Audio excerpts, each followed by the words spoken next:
in listen-only mode. All right. Hello, everybody. I was going to wait a few more minutes because it is the first time that we are coming together, and some people might be having a hard time coming on. If you would, for me, there should be a little chat box, and there should be a little hand icon there. Can you guys just click on that hand icon for me to let me know that you can hear me okay? If you could do that. Oh, goody. Okay, good.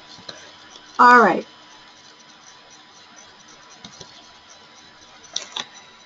So I'm trying to stall. I'm glad you're here. I am going to get started. Anyone who would like to can always listen to the recording. But welcome. First of all, welcome. This is exciting. Welcome to your 30-day transformational cleanse. We are 25 strong, which is really, really cool. So we can actually have a really nice community with that if we choose to use that community. We are actually nationwide. We have one person calling in from New York, and then we also have one person from Washington State. So that's exciting as well. We have a lot to cover today. I am going to, this will be really the only day that I really am exclusively pretty much with your notebook. And I do that because if you look at the table of contents in your notebook, you'll see that it's where most of the material is. And it's put that way. I did that on purpose because this week is about setting you up for the rest of the 3 weeks. So it's setting you up for the full entire cleanse and for your transformation. There's a lot to do. Uh, just to kind of get the basics here, let me pull this back out.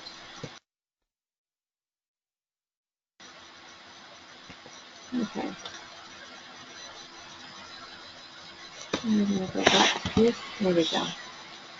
This wheel here, which is kind of a representation of what this cleanse is about, it's been kind of a logo, if that's what you want to call it. It is pretty much epitomizes everything that we are going to be doing over the next 4 weeks. So I'm just going to move through this and tell you which ones we're going to hit on today, and then the ones that we'll hit on later on. So digestion, we're going to have a specific webinar in 2 weeks on that, and it is the foundation of health, and I want you to understand that. I think it's very exciting. And once you know how much and how your digestion plays in your overall health, we're going to look at your life purpose and what gives you vision, what gives you motivation, and that will be happening this week. And then we are going to be talking about the importance of hormones and the balance of them, how it affects your mood, your energy, your sleep, your weight, all of that. And that will be the 4th webinar. And yes, there are 5 webinars, even though this program is actually 4 weeks. So you have the introductory webinar, and then we have the 5th one, which kind of puts it all together. So 5 webinars, 4 weeks. And we're going to be looking at lifestyle, which includes movements and habits and community. And that is also something we're going to touch on today. And then we're going to be talking about, of course, toxicity, detoxing, and all that. And that will be, we're hitting on that next week. And then I am going to talk just briefly about herbs and supplement. I think they are important in order to facilitate detoxification. Some people like to use them. Some people will prefer just using the food, and that's fine, and I'll talk about that a little bit more. And then we are going to touch on inflammation and how it is really the underlying cause of all disorders and disease. So kind of rooting out where the inflammation comes from and how you can quiet it down. And actually everything we're doing here over the next 4 weeks is how you're going to quiet the majority of the inflammation down. And of course, we can't leave out living foods, so we're going to be touching on living foods the whole 4 weeks, and we're going to start with that this week. So I'm going to turn my camera back on. I'm sorry this is just a little bit cumbersome here. This particular platform it's just a little cumbersome. So bear with me. Before we go much farther, I would like to give you the lay of the land. Each week, yes, it's going to be a webinar. After this week, there will be more of a PowerPoint presentation because I will be presenting information that is, majority of it is not in your notebooks. So I want you to have a visual when we go through those webinars. Excuse me. All of you are on mute, so we don't have any background noise. And you have a chat box, and I encourage you to write questions down in the chat box. We will have a Q&A each week before we start the new material and presentation so that you have an opportunity to ask any questions that have come up in the past week, or any comments or anything that you want to share that I can share with the rest of the group. And any question that you have is, please don't think it's dumb. I'm sure your questions, other people have those questions as well. So I hope you're willing to share that. At the end of the webinar, each week, I will also have another time for Q&A to answer any questions that may have come up during the webinar, and to make sure that you know what you're doing for the following week. Each week there will be a slightly different meeting plan. We do have a Facebook account. It's private, so you are more than welcome to participate in that, and no one else will see it other than the people in the group. I've tried to invite as many people as I could find on Facebook that are in this group. If you would like to be in the group and I didn't tag you, find me on Facebook and friend me, and then I will add you to the group. I'm hoping that the Facebook will be a really nice community and a place, again, to share resources, to share feelings, to share frustrations, to share whatever is going on with you and for you. And here again, I'm sure other people will be feeling the same way, maybe one or two, and it's just a way to get additional support. If you're not part of Facebook, I encourage you to email me with questions, and I'll try to answer them. Often I will like to share emails and answers with the rest of the group. So if you would like it to be private, please indicate that to me. Okay? No one needs to know who it's from anyway, but if you would rather not me share it with the group, please let me know that. And I realize that some people do not know really who I am. So some people on the program this time that have not met me. So I'm going to make this a little bit small here. Okay. That's really kind of what I looked like about 8 years ago, actually. So I like that picture, so it's still up there. You get to see the real me tonight. But I am a functional medicine nutritionist, and I have been in practice for about 10 years. I do have a physical office in Irvine, California. I do help clients and see them, in quotes, I guess you could say, nationwide and even worldwide. I have one or two that have moved out of the country. Functional medicine nutritionist, before I get into that, I'd like to tell you a little bit about how I got here. I got my degree in BS in dietetics and food administration many, many moons ago, and really didn't get back into nutrition until about 10 years ago. And at that point in time, I had discovered the Institute of Functional Medicine and the way that they teach all practitioners, doctors, nutritionists, chiropractors, whoever it is, as long as you're a practitioner, a different way of doing medicine. Not that I do medicine, but a different way of healing people. And one of the things that drove me to the Institute of Functional Medicine is I was having my own healing crisis, and at that particular time.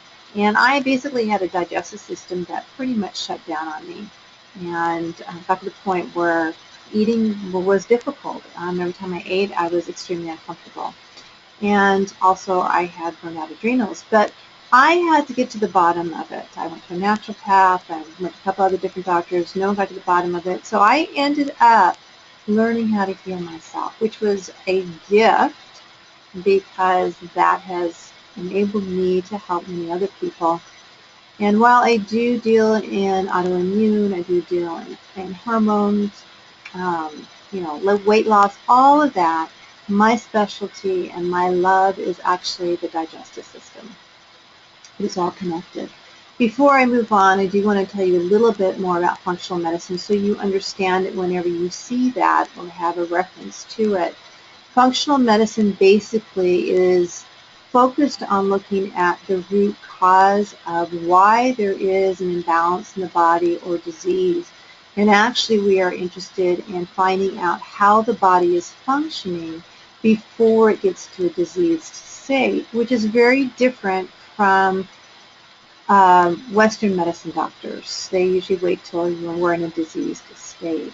So we have different types of testing, and we also usually have a pretty long intake. And with that intake, we try to look at where something went wrong, what was happening, what led up to it. And that can give us different clues.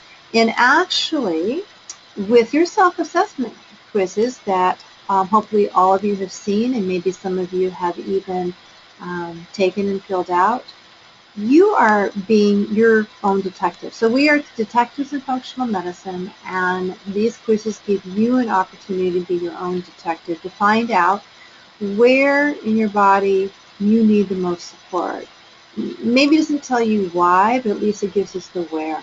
Okay, so it's an awareness for you, which gives you knowledge, which starts to put you down a certain path.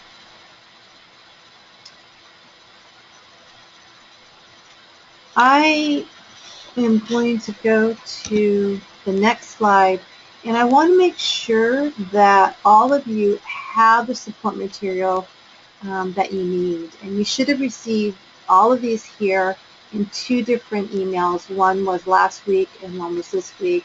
You should have your self-assessment quizzes with a supplement tracker at the back, a list of healthcare professionals, your recipes, a weight, body, fat chart, are you hungry chart, a daily journal which you can use later on.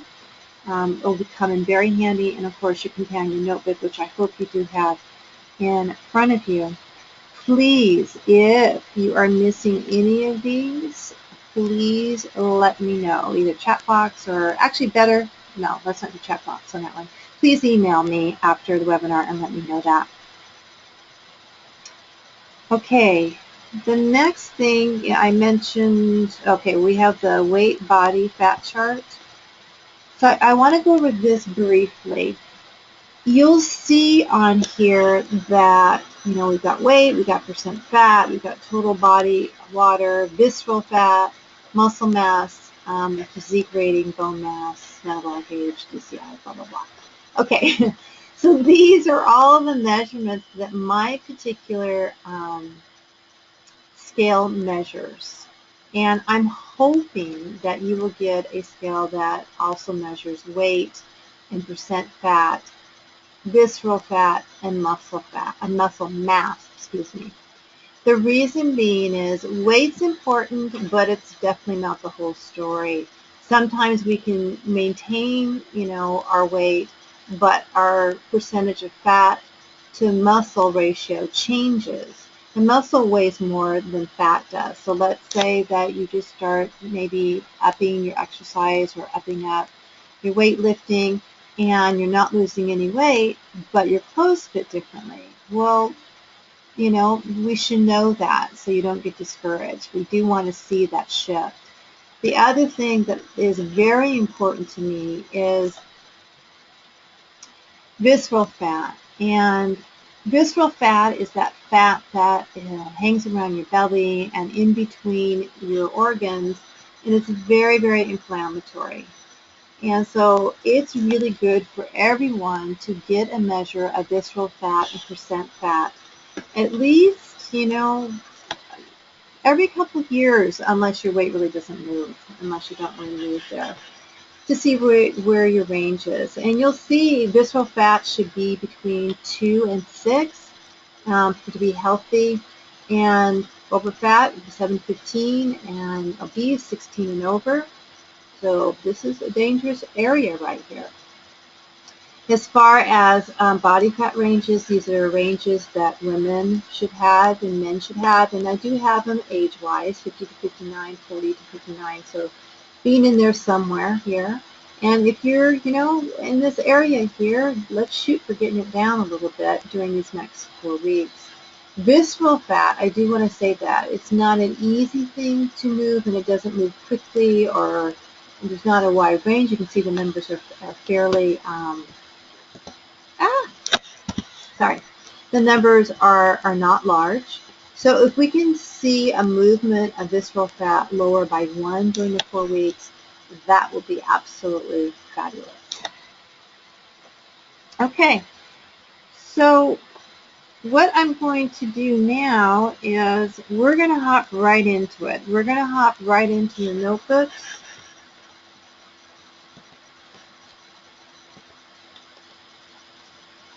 There we go. We're going to hop right into your notebooks. And there might be a little bit of delay with you seeing my mouth move and the voice, and I'm sorry about that if that's happening. I know it happens on the recordings. I'm not sure what's happening for you. Okay, so let's go right to week 1, the preparation week. This really is a week of preparation, and we're going to be preparing in a lot of different ways. And we're going to be preparing your mind, your body, your spirit, and your kitchen. There are 8 important steps during this week, and we're going to go over each one of those steps tonight, at least highlighting them. So first, we need to have a clear vision of why we're doing this plan. Because if we don't, the going gets tough, and we kind of go, why are we doing this? We need to understand you need to understand your unique relationship with food. We all have a relationship with food, and we need to understand it. We need to prepare our kitchens for the detox and the cleanse. We need to prepare ourselves.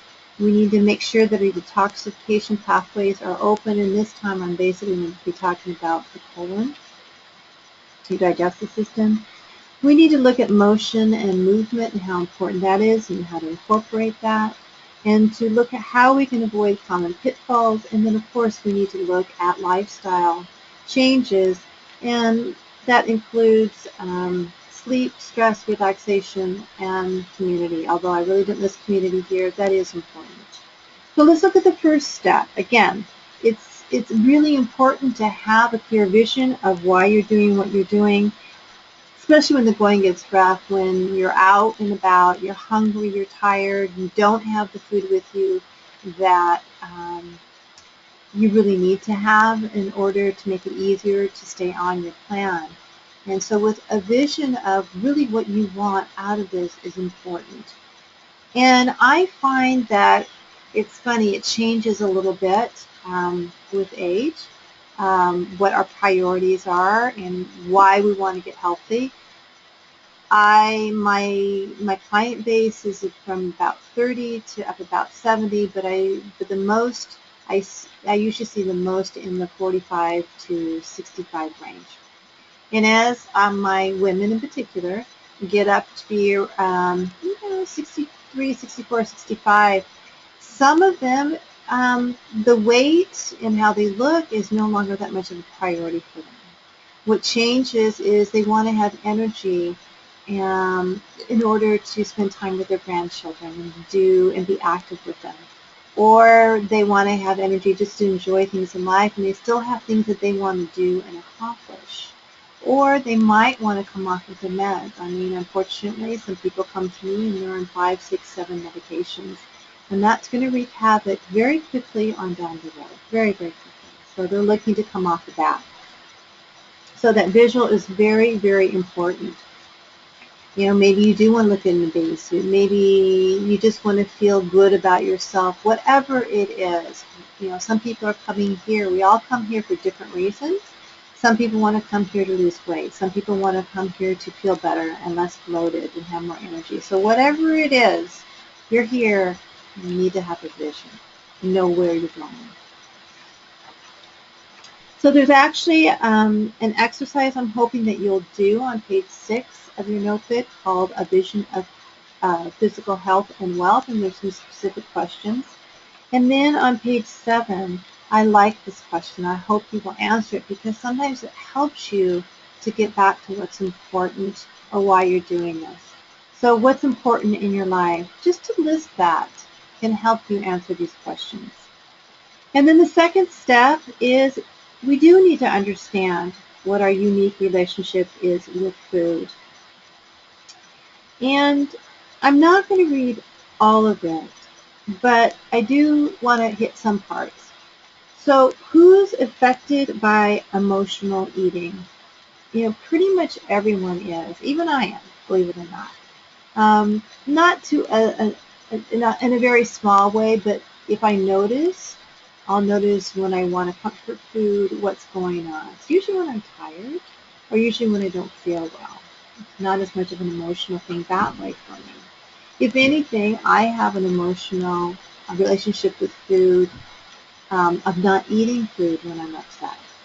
So mine's the other way. We've all been conditioned to respond to food in different ways. Some people have been told, clean your plate, you've got to do that. Some people say don't waste.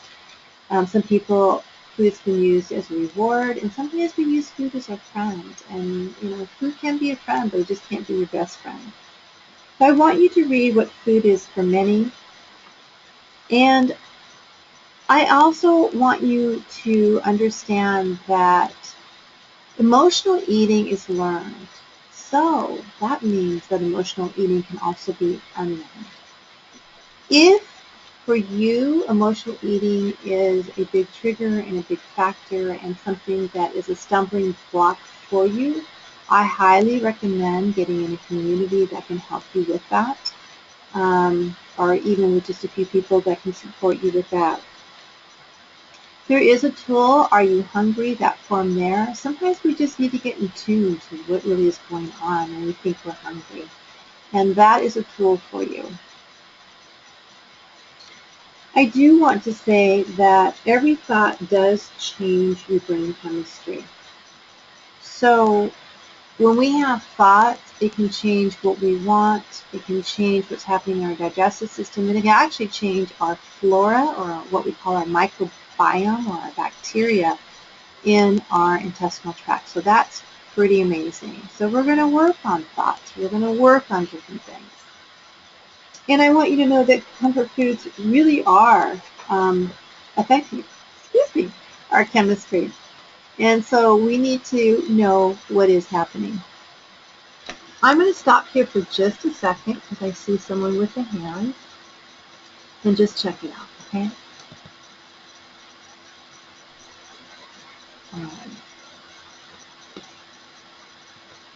Okay, one question. I'll get to the questions, hopefully. Let me just look through. I have one person that said video is not coming through. I hope that's not the case with everybody else. If it is, please let me know. In fact, I'll go ahead. Raise your hand if you are not getting video, please. Okay. All right, I'm going to continue. Okie dokie. So the third step is to prepare your kitchen, and that's really important. If we don't like our kitchen, if our kitchen isn't set up, and we take out the foods that we really don't want there, it's going to be tough. And some of you, I don't know how many of you are comfortable in the kitchen or how many of you like to cook. I haven't taken the poll, and I might do that later on. But hopefully most of you know how to get around in the kitchen at least a little bit. And if you have a spouse who is mainly, or partner who is more in charge of purchasing the food and preparing it, I'm hoping that you will grab him or her and to the webinars, or at least to your notebook, so they can help you adhere to this. And actually, they will get a tremendous amount of benefit out of listening to webinars and following the notebook as well. So building the perfect kitchen is actually simple. Really, all you need is a couple tools. What I like to use, and I live in a studio apartment. I don't even have an oven. I have a little toaster oven. I do have a stovetop, but I've been in a place where I haven't, and what I have found is just a wok, W-O-K, and even a little barbecue and a coffee maker and a little refrigerator was all I needed. So in order to reheat food, we could do it in the wok, we could stir fry, we could do vegetables. Your kitchen can be very, very, very simple, and it's kind of fun in the simplicity. That's all you need. I always like to recommend a couple really good sharp knives and a food processor, even if it's small. You can buy one for like $50. The small ones work fairly well. And then definitely a key would be to have a powerful blender. There we go. A powerful blender. And the magic bullets are pretty good. You don't have to have something as expensive as the Vitamix, but get something that's fairly powerful, fairly compact, and maybe something you can even take with you, especially if you travel. Okay, so I do want you to get re-enchanted with nourishing and delicious food. And I'm hoping that you will look at your recipes and find and make at least one or two new things a week. I will say this at this point, that majority of your recipes, all the recipes in there are legal for this week. And then the next 2 weeks, you'll have to be a little bit careful in looking at the ingredients. And you'll get a list of ingredients that you can and cannot do in the next week when we get to the detox part. This week is just preparation, okay? And we'll continue to do this. So again, what you want to do this week is to stock your kitchen with friendly foods, and you want to rid them of things like hydrogenated and partially hydrogenated fats, and sugars, white flours, processed foods. Basically, you want to pretty much get out of your kitchen. And it's not just for the 30 days, so I'm hoping that you will really dump these things into the trash or give them away. Just taking out high fructose corn syrup and sugar and partially hydrogenated fats in itself is going to be a huge change for some people, and you will see a huge change in yourselves. I do want you to choose organic and grass-fed as much as you can. We have a whole list here on page 11. And you do need to know how to read labels in order to be an informed consumer and know what you're putting in your body. And I am going, I'm surprised, and I have made the wrong assumption many times that people really understand how to read their labels and ingredient lists. And I have been surprised many times that that is not necessarily the case.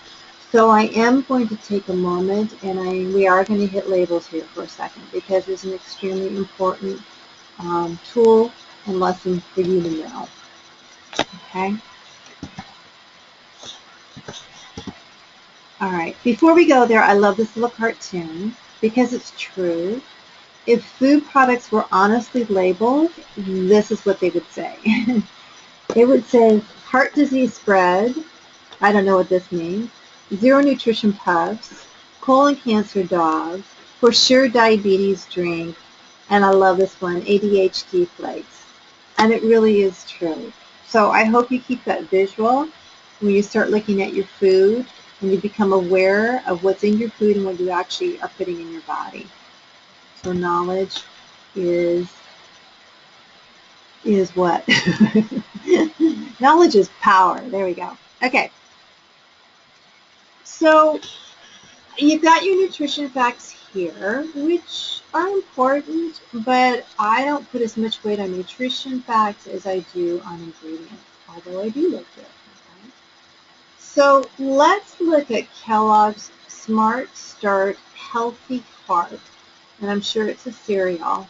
Man, you think you are going to get something really healthy with this title, don't you?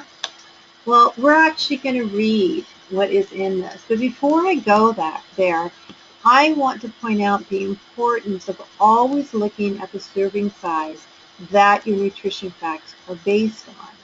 Okay?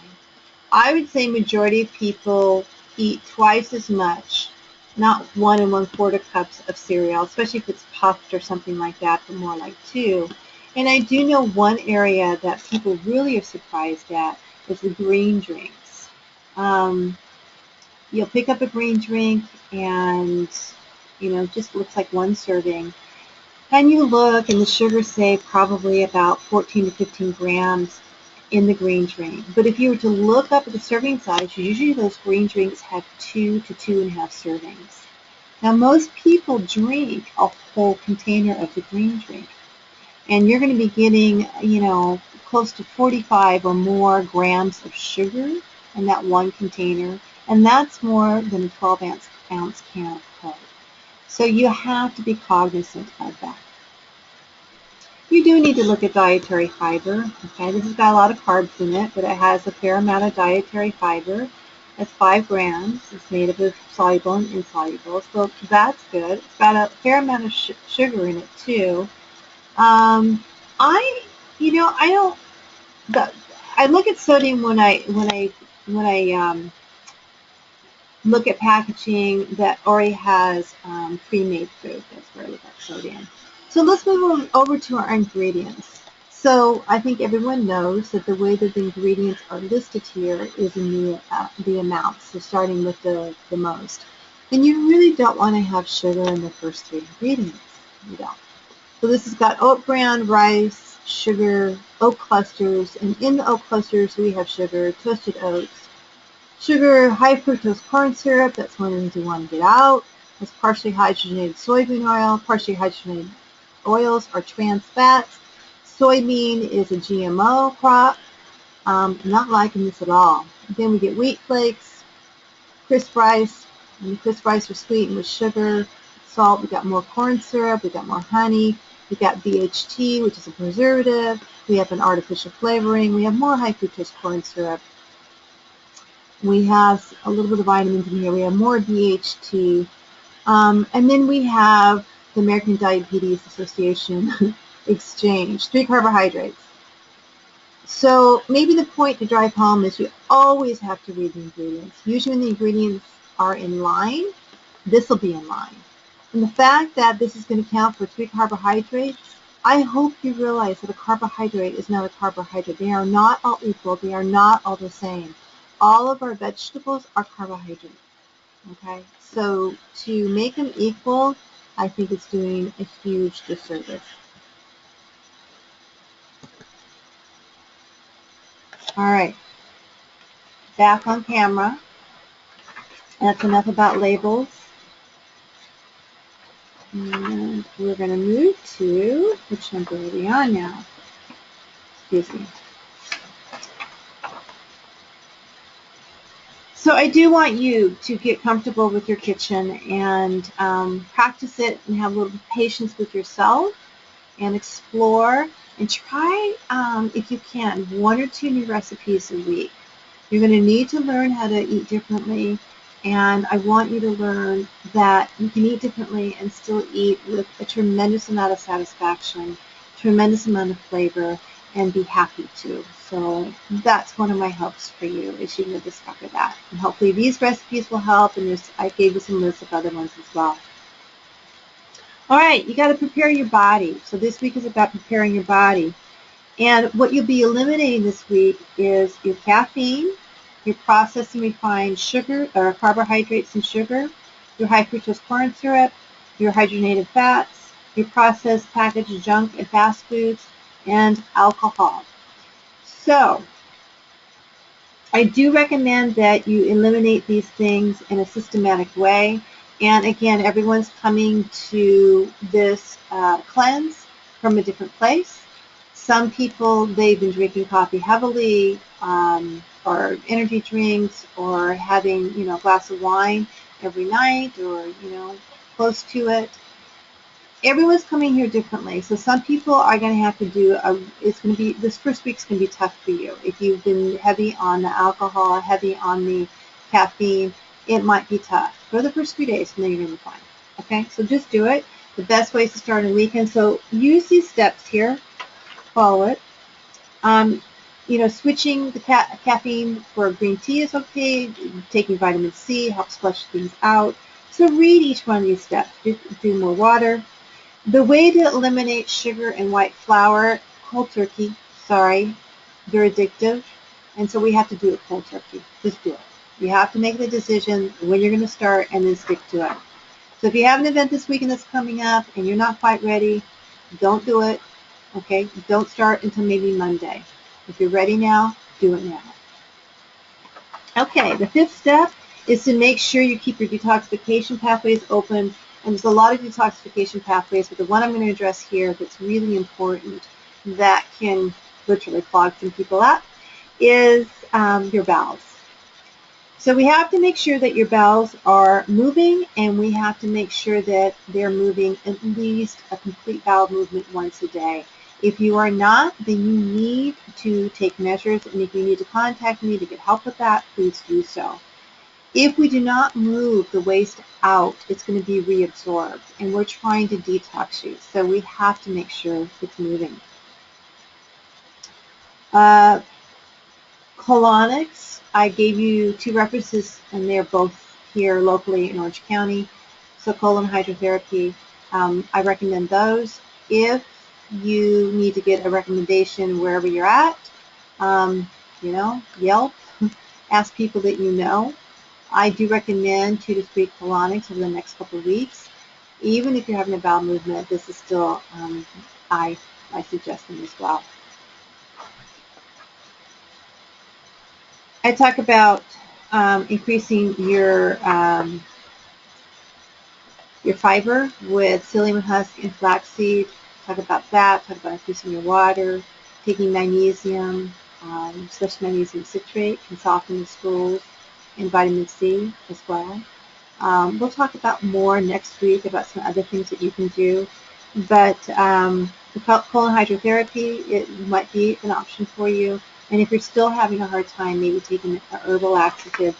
There is, on page 18, there is a product by Zymogen called Colon X that I highly recommend. And I don't think I've even mentioned supplements yet, have I? And I think I'll do that at the end because I do want to make sure you're aware of them and aware of the medical food shakes that are optional, but I want you to be aware of them. Okay, the 6th step is incorporating motion and movement for success. It's not optional. I'm very, very, very sorry. And I'm going to read what Dr. Mark Hyman wrote because I think he says it so beautifully. Exercise or moving your body is the best therapy available. It is. It's a better antidepressant than Prozac. It has been proven to rewire the circuits in your brain, improve your ability to focus, enhance your memory, and strengthen your concentration. Who doesn't want that? Okay? So the benefits, a little bit more. It enhances glucose tolerance.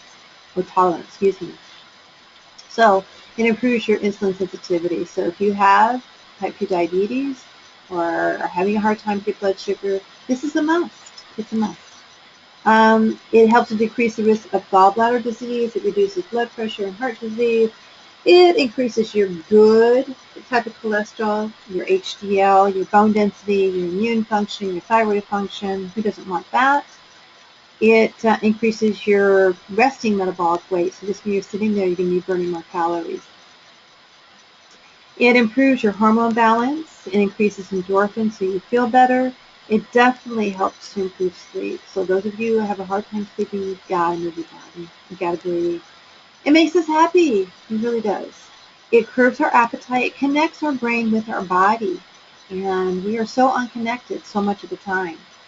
It keeps us from becoming immobile and aging prematurely. And it improves our sex life. Okay. So all those reasons. And I'm not going to give you a hall pass on this one. I am going to talk about barriers to activity because I can already hear and a little talking back here about why you can't do it. So when I talk about exercise or body movement, I'd rather call it body movement. I'm talking about, yes, 4 to 5 days a week. And for some of you who have not been active at all, we're talking about maybe starting out at 30 minutes a day with just walking, just enough to get your heart rate up, okay? That's where we start from. If that's too much, you start with 15 minutes, maybe twice a day. If you're injured, find a different way. Find swimming, find something, okay? We all need it. So barriers, I don't have time. The time it takes for us to have 30 to 60 minutes of body movement, you will reap that back in how efficient you are because your brain is working better, how efficient you are because you're sleeping better. I guarantee it. So you reap it in 3 and 4 times over and above the time that you actually spend. You're too tired. Okay, I get it. It will give you energy, so just start. Okay, we're 5 minutes, 10 minutes, 15 minutes, whatever it is, you have to start. You know those little apps when you put on your wrist and all that kind of stuff? If that will help you keep track of your steps and motivate you and give you information, please get them. Please. Okay. You're too stressed out. Guess what? It'll distress you. Can't afford a membership gym. Well, the last time I looked, our ancestors didn't go to a gym. Now, I can kind of say that because I live in California. Those of you who live in a more a colder climate, a hotter climate, depends on summer or winter, I understand. And you're going to have to maybe have a home gym. Now, I know those of you who are in the colder places, Washington and New York, you have basements. So create a space in your basement. Create a space somewhere in your house where you can work out. Get someone to work with you. We do much better when we're accountable. You're afraid of injury. Go slowly, okay? And maybe even work with a really highly qualified trainer. Be careful with that. I've seen too many people be injured by trainers. You have small children and you don't have the time, you don't know what to do. Take them with you. Put them in the stroller, bundle them up. Take them with you. Have fun with them. Do yoga with them. It's not convenient. I travel. I get it. Sorry. Okay, you're going to have to make it convenient, at least on a certain level. You have to make a choice, okay? I get sick every time I exercise. That means that you need to go slower, okay? That means you're overdoing it, and some people who are so enthusiastic, which I love, and are ready to do this, sometimes they go a little bit overboard. So I don't want you to go from 0 to 100. I want you to go from 0 to maybe 30%, 40%, okay? Kind of test it out. Also, when we exercise, we are moving toxins, so sometimes that can get things going. And we store toxins in our fat, too. So as we start burning the fat, sometimes the toxins come out. So maybe we have to, back it up a little bit. All right. For those of you where time is tight and you do travel, I hope you look at the 5-minute workout anytime, anywhere on page 20. I think it gives you some ideas that you can do. You can do these 5-minute little intervals, 3 or 4 times a day, and it'll be helpful. I don't know about you, but sometimes when I'm waiting for something, I'll get on my phone, I'll look at my emails. I'm not that big on social media with my phone, but I know because it's accessible, that's just kind of a go-to. And instead of doing that, maybe you've got 5 or 10 minutes to wait for something or somebody. Get out of your car and walk, even if it's just 10 minutes. And I do that. I forget sometimes and then I get reminded. So I just wanted to remind you. Okay? I am far from perfect, by the way, and I've become much more sedentary. And I'm kind of happy with it. I guess I'm getting older. So sometimes I have to push myself too. Okay, before it was just like I wanted to move my body all the time. I needed to, and it shifted. So I understand that. Okay, the 7th step is avoiding common pitfalls when you're on the go. So what we mean by that is, we leave the house, we're on the go, we work in a lot of hours, and we're not prepared with either our own food or we're not prepared with knowing where we're going to have our lunch, picking out a place that will be able to support us, especially during this cleanse, but even after that. So learning how to pick new places to eat at is part of this whole process. And I have some places listed here on page 22. And I would love for you guys to recommend more. So give me an email or a Facebook. Let other people know. Business trip pitfalls, eating and drinking. At the bottom of page 23, that first paragraph, I initially had written, I've talked and helped many men who travel instead of many people who travel. And my assistant pointed out to me that probably wasn't politically correct, and that's true. But to be honest with you, it's my men that complain about this, about their travels, that how they've got cocktails and they've got dinners and they've got all this stuff. And the thing is, I hear that a lot. So they're not the only ones who are sick of this kind of lifestyle. And so if you're in charge of a meeting or an event that everyone's coming to, maybe pick a different place to eat where the choices are better and healthier. And maybe instead of the cocktail hour, you have a massage hour or you have a workout hour, whatever it is, because you're not the only one. And it'd be great for you to be the leader here, and it'd be great to have that change. It's costly on a lot of levels, people's health. Okay, we're almost to 8, the last step here.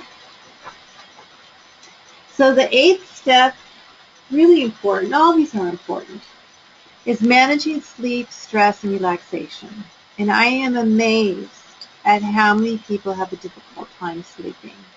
And it actually makes my heart bleed because I know how important it is and how different the body is able to function, how different your mind is able to function, and how you feel.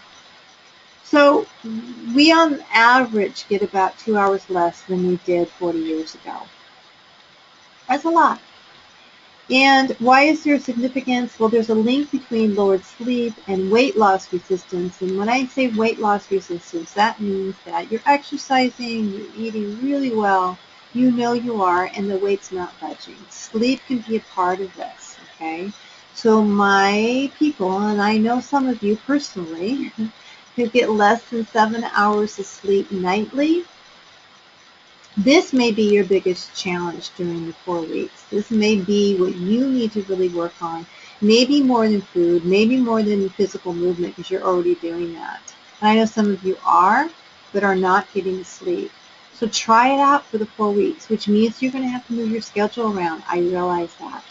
But do what you can to really shift this around. What does sleep do? Well, before we go that, it also affects hypertension, sleep apnea, uncontrolled appetite. So when we're tired, I don't know about you, but my brain doesn't seem to be quite connected with my body. I'm not quite in tune, and I will want that cup of coffee, or I'll want something that's just not as good for me, just because my body's not working properly. It's not restored. So what does sleep do? It restores the brain, it repairs tissue, it repairs neurochemicals, and it's also anti-aging. So it also increases the growth hormone as well. I'm trying to think of anything else for sleep. So 7 to 9 hours of sleep has been proven to be optimum to prevent, whoops, where'd I go?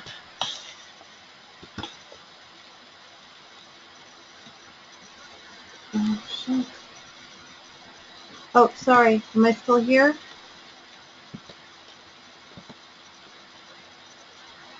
I'm sorry if you heard me say that word. I disappeared there for a second, and I thought maybe I lost the webinar. So I'm going to check in just briefly to make sure everyone's still here. Are you guys still here? Okay, Jolene's got her hand. Okay, Jolie's got her hand down. You're still here. Okay, sorry about the swear word. Okay, we're going to continue here. Stress. Stress can be good or bad, and stress basically is just when there is a change, and it can happen internally and it can happen externally. Okay, it will go into this a lot more when I talk about inflammation, but right now I want to look at the external sources of stress. So obviously it's work, it's family, it's disease or physical trauma, it's inflammation, it's social media. We are bombarded all the time with information. Information coming from the television, information coming from radio. I know this is the old-fashioned group here. Information coming from emails, information coming from Instagram and Facebook. So it is a bombardment, and that is very, very stressful. So for some of you, that's going to be your challenge, to really pull that back. And what I'd like to suggest is if you have Facebook on your phone and you find yourself going to that, or even Instagram all the time when you have a free moment, I would suggest you taking it off of your phone. And that will make you only check it on your computers. Do whatever you need to do, okay? All right.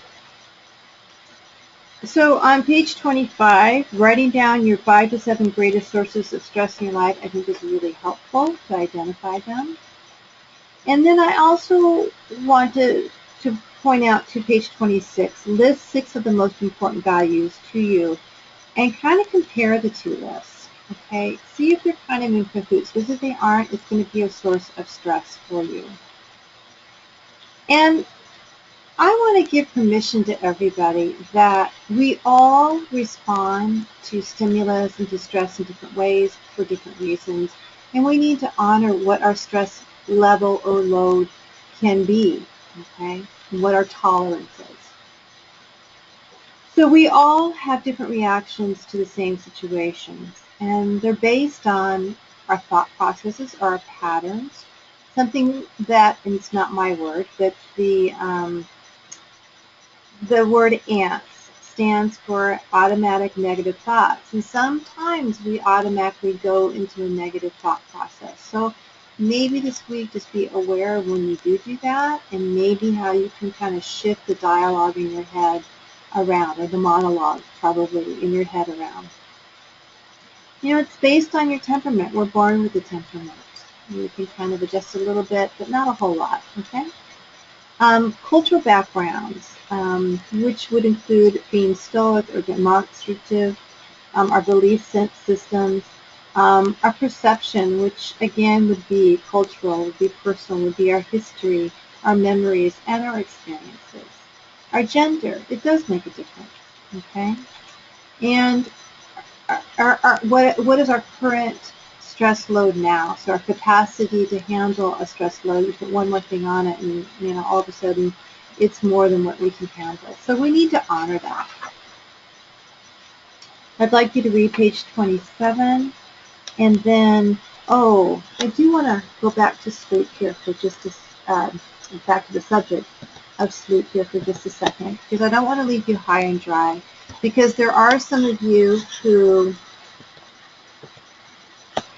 let's get back to where I want to be.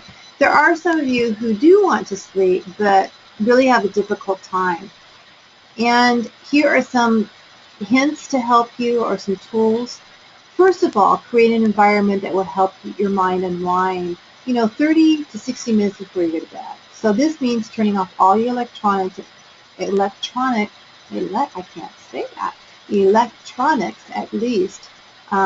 that time before you go to bed. And, practice resisting the urge to check your emails or social media one more time for at least these 30 days. And I'm guilty too. Learn to read or take a relaxing, soothing Epsom salt bath 30 to 60 minutes before bedtime. And bedtime should be between the hours of 10 and 11. And the reason being is we get our most restorative sleep during 10 p.m. and 2 a.m. in the morning. That's just a study they've done, and that's just where our most restorative sleep does happen. So try to do that. I know not all of you can, but I think the majority of you can. And for those of you who are currently going to bed 12, 1 o'clock, start dialing it back a half an hour or maybe an hour every night, or every other night, and seeing what you can do to get down to at least 11 o'clock, not 10. And if that's not enough, here are some suggestions, or natural herbs and supplements can help you. But before I go there, sometimes the reason why you have a difficult time turning your brain off at night and feeling tired in general, it's not necessarily always being anxious, but it could be the result of your circadian rhythm being thrown off. And so that has to do with cortisol. So we'll talk more about cortisol when we talk about hormones, but I do want you to understand this, and that is your cortisol level should be highest in the morning when we want to get up and get things done, and then slowly go down and be at its lowest before we go to bed. There are some people where that's gotten out of whack for a variety of reasons. And we can check that easily through a salivary test, and we can actually do some things to change that with some herbs and supplements, and lifestyle too. Okay, so supplements, if you have a difficult time turning your thoughts off, take one or a combination of these 1 hour before desired sleep. So L-theanine is an amino acid, and I suggest taking 200 to 400 milligrams before bed. Valerian root is wonderful for a lot of people. If you want to combine the L-theanine and valerian root, I would suggest doing the 200 and 300 milligrams versus the higher amounts. You can also get some tea to brew of valerian root. And some people also like to combine melatonin. And again, if you're going to be combining this, build a lower dosage. That's if you have a hard time getting to sleep. Now, if you're okay getting to sleep, you have a hard time staying to sleep, you get up in the wee hours of the morning and you're not rested, this can help. 500 milligrams of L-tryptophan and then 25 to 50 milligrams of B6 I found very successful with that. And you want the B6 in the form of pyridoxal biphosphate.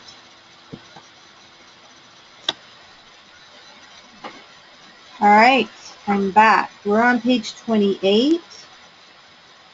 And this is your TRC, or your transformational, good thing I made those initials, reset cleanse prep menu. So here is just a suggestion of what you can eat. And I've incorporated a lot of things or dishes that are in your recipe. So you can, make it up how you need to, but just avoid the foods that we already outlined. I want you to please read the habits, new habits to practice during the next 4 weeks on page 30. Pay attention to what you're eating and chew slowly. And notice how the food feels and it tastes, and slow it down. So read through this. On page 31, I will talk about the supplements here. These are supplements I like to include and might be very helpful to you.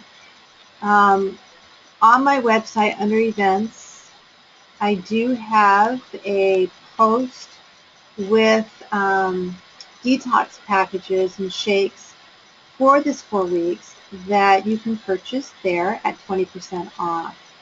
When you do your self-quizzes, also you'll kind of see what you need to take, although that might be, I hope it's not too confusing how I did. If it is, call me or email me to make a quick appointment so I can help you through that. But there are supplements at the back of that I do carry. And if you're interested in purchasing any of those, please let me know. And again, I'd like to remind you, this is a great opportunity to purchase high quality supplements at, pretty significant discount during the cleanse. I have listed other places where you can buy high quality supplements. I do like to remind you that the FDA does not monitor supplements and herbs, and that's good and bad. The bad part is you really don't know what you're getting unless you know that the supplements you're buying have been assayed by a third party, so what's in there is really in there. I would say that any from CVS, off the shelf there, they're not going to be high quality, and you may not be getting what it said is actually in there. So I want you to be careful, and I've given you sources, and I'm hoping you'll take them up. And then if you're interested, let me know what you need from me. All right, we're almost there. Almost there. So some people want to know, page 32, when will I see results? Well, you might start feeling differently within 3 to 7 days. You will also maybe start losing weight and start seeing your face change. And definitely in 14 days, if you adhere to this, to not just the food part, but a lot of the other parts of it as well, the steps as well, you're going to feel differently in 14 days. And you're definitely going to feel differently in 30 days. And that's exciting. And I can't wait to hear all the ways you guys do start to feel different. And this program really does have the potential to change your life.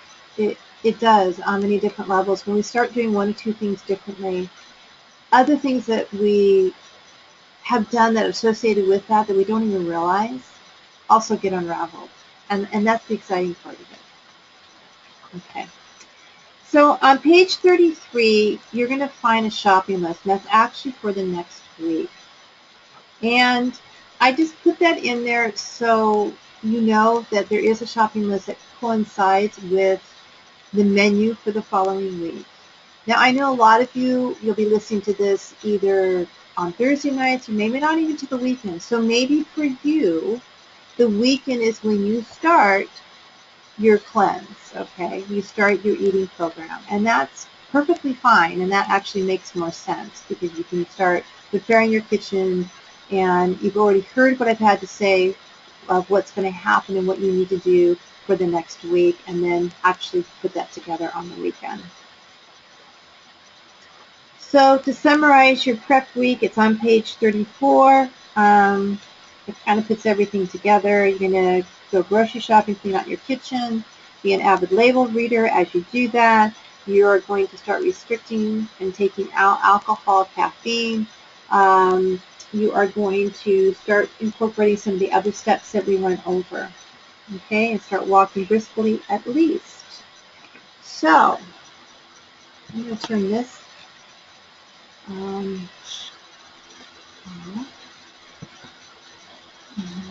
Hold on one second. I am going to open for chatting. I see some people have their hands up.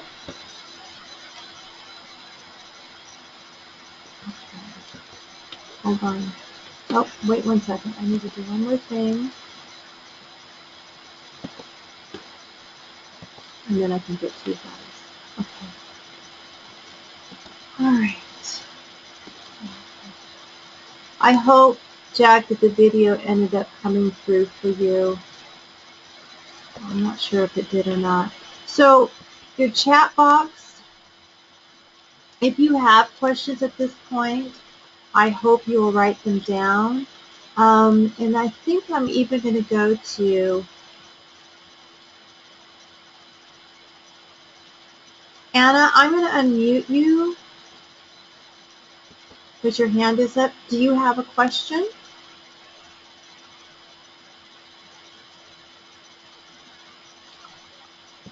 If you do, you know what? I'm going to mute you again because I can't hear you. If you just write it in your chat box and or email me, okay? All right, you guys. I'm going to wait just a few more minutes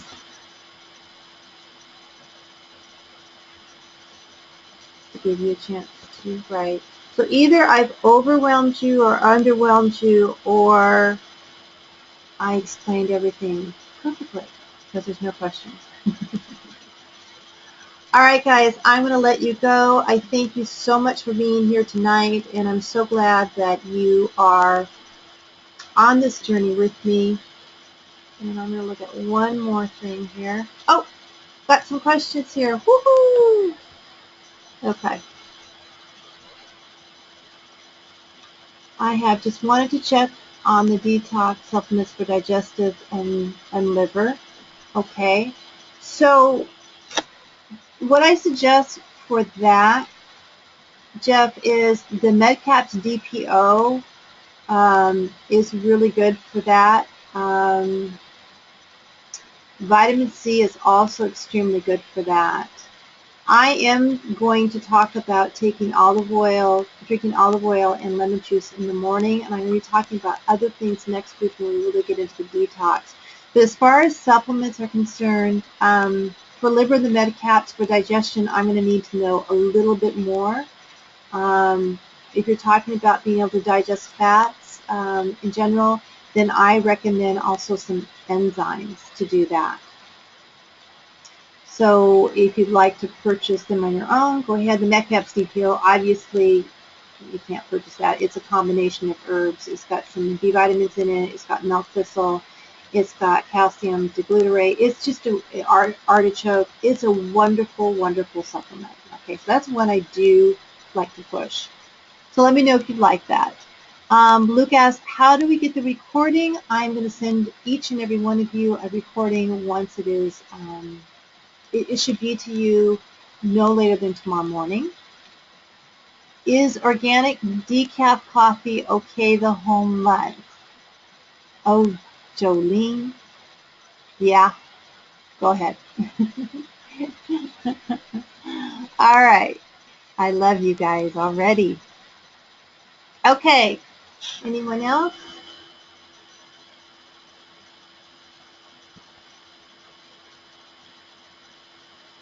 Okay. Jack, I so hope that the video ended up coming through. You will get a recording. All right. All right, everybody. I see Jeff. I saw the last one. Okay, have a wonderful evening. I will see you all next week at 5:30. And, let's do this. All right, you guys. Talk to you later.